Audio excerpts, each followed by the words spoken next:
नमस्कार, अस्सलामु अलैकुम। लाइव हिंदुस्तान पर आप देख रहे हैं वीडियो शो दीन दुनिया। मैं हूं इमरान खान। भारत के जम्मू कश्मीर के पहलगाम में दहशतगर्दों की घटिया और बेहद नीच हरकत की पूरी दुनिया में मजम्मत की जा रही है।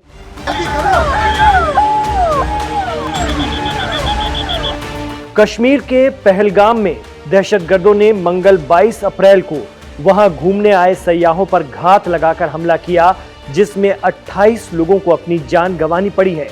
पूरी दुनिया दहशतगर्दों की इस हरकत पर अफसुर्दा है और निहत्थे मासूमों के कत्ल पर हिंदुस्तान के साथ ताजियत और यकजहती का इजहार कर रही है। इसमें मिडिल ईस्ट के तमाम ममालिक भी शामिल हैं, जिन्होंने सख्त लफ्जों में इस दहशतगर्दाना वारदात की मजम्मत करते हुए इसे गैर इंसानी सुलूक करार दिया है।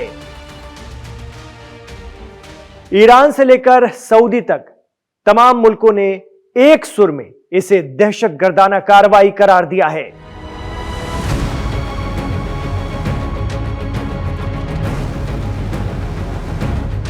सऊदी अरब की वजारत खारजा ने एक बयान जारी कर इसे टेरर अटैक बताया और सख्ती से इसे कंडम किया है।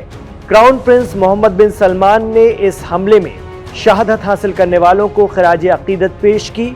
दूसरी तरफ यूएई ने भी एक बयान जारी कर इस हमले को गुनाह और जुर्म करार दिया है। यूएई ने कहा कि मुत्तहिदा अरब अमीरात कश्मीर के पहलगाम में सयाहों को निशाना बनाने की इस हरकत की निंदा करता है।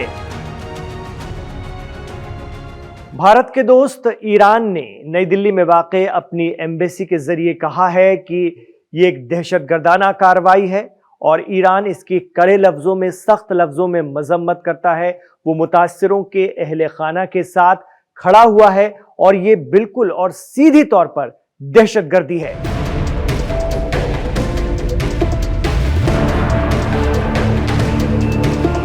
इस्लामी रिपब्लिक ऑफ ईरान का कहना है कि इस वारदात में दहशतगर्दों ने बेकसूर लोगों को मारा है और कई लोग जख्मी हुए हैं।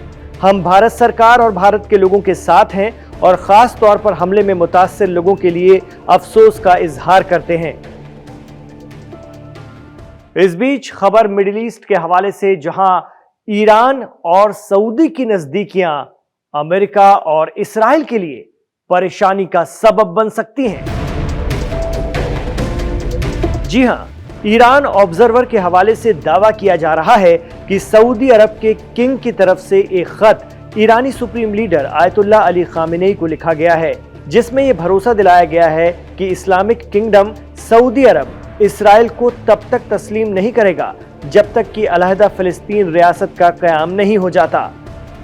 सऊदी ने ईरान से ये बात ऐसे वक्त में कही है जब ईरान और अमेरिका के दरमियान तनातनी के बीच न्यूक्लियर प्रोजेक्ट पर बात चल रही है।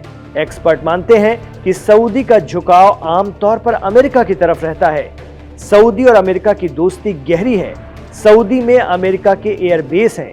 ईरान को यह खदशा रहता है कि अगर अमेरिका ने उस पर हमला किया तो सऊदी समेत दीगर अरब मुल्कों में मौजूद बेस का इस्तेमाल होगा, क्योंकि ये इल्जाम लगता है कि अरब देश कारोबारी, सिक्योरिटी और दीगर वजूहात से अमेरिका के प्रेशर में रहते हैं। हालांकि ईरान पहले ही धमका चुका है कि उस पर हमले के लिए किसी भी अरब मुल्क ने अपनी जमीन अमेरिका और इसराइल को दी तो वो ईरान का दुश्मन माना जाएगा और फिर ईरान उसे भी नहीं छोड़ेगा। ऐसे में सऊदी किंग का खत ईरान भेजा जाना अहमियत का हामिल है। आपको बता दें कि खित्ते के कई अरब मुल्कों, जिनमें यूएई, जॉर्डन, बहरीन और मोरक्को शामिल हैं, इन्होंने न सिर्फ इसराइल को मान्यता दी है बल्कि उसके साथ समझौते भी कर रखे हैं। आपको बता दें कि 18 महीने पहले तक सऊदी भी इसी सिमत में बढ़ता नजर आ रहा था, ऐसा एक्सपर्ट मानते हैं। लेकिन फिर अचानक चीजें बदल गईं, हालात बदल गए। जी हां, 18 महीने पहले हमास के जरिए इसराइल पर अटैक और फिर इसराइल का गजा पर हमला, इन हालात ने सऊदी को पीछे खींच लिया। हालांकि इन 18 माह में सऊदी का रुख इसराइल के तई लानत मलामत तक ही महदूद रहा, जबकि ईरान ने उस पर 2 बार हमला भी अंजाम दे दिया।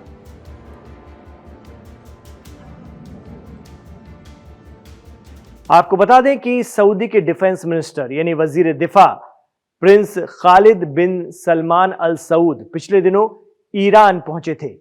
प्रिंस खालिद बिन सलमान अल सऊद सऊदी प्रिंस के ही बेटे हैं। उन्होंने ईरान के रहबरे मुअज्जम कहे जाने वाले supreme leader Ayatollah Ali Khamenei से मुलाकात करके एक लेटर भी उन्हें सौंपा, जिसमें इसराइल का मिलकर मुकाबला करने की बात कही गई। यह अलग बात है कि इसराइल का पक्का दोस्त अमेरिका सऊदी का भी मजबूत साथी है। कहा जा रहा है कि यमन के अंसारुल्लाह या हौसियों ने अमेरिका और इसराइल के साथ ही सऊदी को भी हलाकान कर रखा है। मीडिया रिपोर्ट्स की माने तो अब यमन के अंसारुल्लाह ने यूएई यानी मुत्तहिदा अरब अमीरात और सऊदी अरब को सीधी धमकी दे दी है कि अब उनके तेल ठिकानों पर आग बरसेगी। अंसारुल्लाह ने बहुत सख्त लहजे में कहा कि अगर आपने ये बेवकूफ़ी की तो फिर हमारी तरफ से कोई माफ़ी नहीं होगी। चूंकि हौसी जंगजू सिर्फ ईरान की सुनते हैं, ऐसे में कयास लगाए गए कि सऊदी वजीर दिफा इसी सिमत में ईरान पहुंचे थे और ईरान से मिले भरोसे के बाद अब सऊदी किंग ने इसराइल को लेकर अपना रुख साफ करते हुए भरोसे का खत भेजा है। बहरहाल सऊदी का इसराइल को लेकर स्टैंड और ईरान को यकीन दहानी कराने की कोशिश क्या खित्ते में एक नए जियोपॉलिटिकल हालात बना रही है? क्या ईरान और सऊदी करीब आ रहे हैं? क्या ये मुमकिन है? अगर ऐसा हो भी रहा है तो क्या अमेरिका और इसराइल इसे बर्दाश्त करेंगे? ये बड़े सवाल हैं। आप क्या सोचते हैं? हमें कमेंट बॉक्स पर जरूर बताएं।